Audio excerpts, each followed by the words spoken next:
So we've gone through a lot of the sedimentology characteristics of the sediment that makes up this drumlin. But what we're going to do now is look for indications that tell us what deposited that diamicton. Was it a landslide? Was it a glacier? Or was it something completely different? And so if you lick some of the rocks, you'll actually see beautiful striations on them. And the striations, I don't know if you can see that, but the striations, not a great one in this case, but the striations are often oriented parallel to the long axis of the clast. And the reason why I picked up this clast is because it has a typical bullet-shaped shape that's indicative of till stones. And let me explain that. Till stones are pushed through the till, through the sediment, by another stone or by the matrix as the ice above it is flowing, and they tend not to have a nice smooth or streamlined back.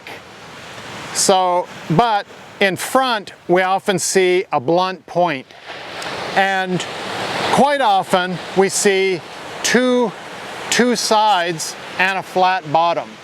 And this is a really good example of a till stone. You can see, as I showed you before, that it's striated. The striations I can see are going this way. I'll show you more examples in a second. And it has a flat bottom that also is striated. And it was moving through the till like this. Or, in other words, the clast was like this, and the sediment was going over it this way. So you're not creating any kind of structure. So in a till perspective, the till is going this way. In the clast perspective, the clast is going this way. And that's what's giving you that shape. So that's a till stone. If we were trying to decide whether or not this was a landslide or a till, I would want to find till stones, striated clasts, and especially till stones like this. The problem with that idea is that sometimes landslides, especially in mountainous areas, can be made from till, right? So a big moraine or till sediment is on the hill slope, on a steep hill slope, and then it fails. So all of that till now is a landslide.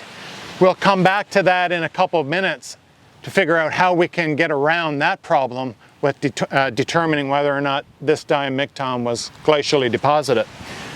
But first, let's look for some more till stones.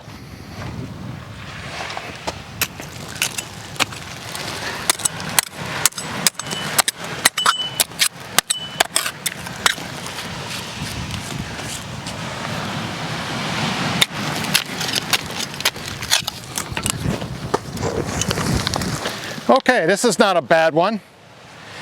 And if you can get a close-up on this, Rosa, you can see again 3 surfaces, 1, 2, and a flat bottom. You can see the little striations in here, but they're even more evident here. Beautiful example of a till stone. And there are millions of till stones here. So I know that originally, at least, this diamicton was probably made up of glacial till. I've got one more piece of interpretation or piece of data to get to prove that this was actually deposited by a glacier.